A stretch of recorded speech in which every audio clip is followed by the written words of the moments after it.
Hi friends, എല്ലാവർക്കും പുതിയൊരു വീഡിയോയിലേക്ക് സ്വാഗതം.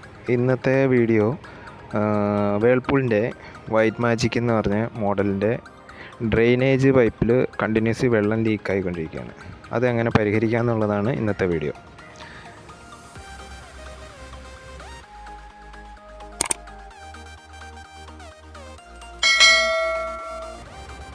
അപ്പോൾ ആദ്യം നമ്മൾ ബാക്ക് സൈഡ് കവറിങ് ഓപ്പൺ ചെയ്തതിന് ശേഷം അതിൽ ഈ ഒരു ലോക്ക് വരുന്നുണ്ട്.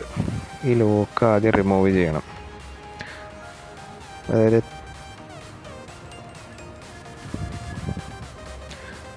ഈ ലോക്ക് നമ്മൾ പയ്യെ മേലോട്ട് പൊക്കി കൊടുത്തു കഴിഞ്ഞാൽ ആ ലോക്ക് അതിൽ നിന്ന് റിമൂവ് ചെയ്യാൻ സാധിക്കും. അത് റിമൂവ് ചെയ്തതിന് ശേഷം താഴെയുള്ള ആ ഗ്രേ കളർ ക്യാപ്പ് നമുക്ക് അത് ത്രെഡാണ്, അത് ഓപ്പൺ ചെയ്യാം. ഇതുപോലെ തിരിച്ച് അത് ഓപ്പൺ ചെയ്തെടുക്കുക. ഓപ്പൺ ചെയ്യുമ്പോൾ കുറച്ച് അഴുക്കൊക്കെ ഉണ്ടാവും, ഒക്കെ ഒന്ന് ക്ലീൻ ചെയ്തിട്ട് റിട്ടേൺ ഇട്ടാൽ മതി.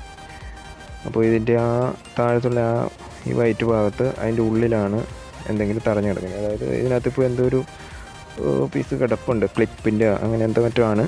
അപ്പോൾ അത് തടഞ്ഞു കിടക്കുന്നത് കൊണ്ടാണ് അതിപ്പോൾ ഡ്രെയിനേജായിട്ട് വാട്ടർ ലീക്കേജ് വന്നുകൊണ്ടിരുന്നത്. അപ്പോൾ ഇതെടുത്ത് മാറ്റിയതിന് ശേഷം നമ്മളത് തിരിച്ച് ക്യാപ്പ് അടച്ച് റെഡിയാക്കി ലോക്ക് ചെയ്തതിന് ശേഷം ഉപയോഗിക്കുമ്പോൾ ലീക്കേജ് മാറും. ഇതെടുത്ത് മാറ്റിയതിന് ശേഷം ഇത് ക്ലിയർ ആക്കാം.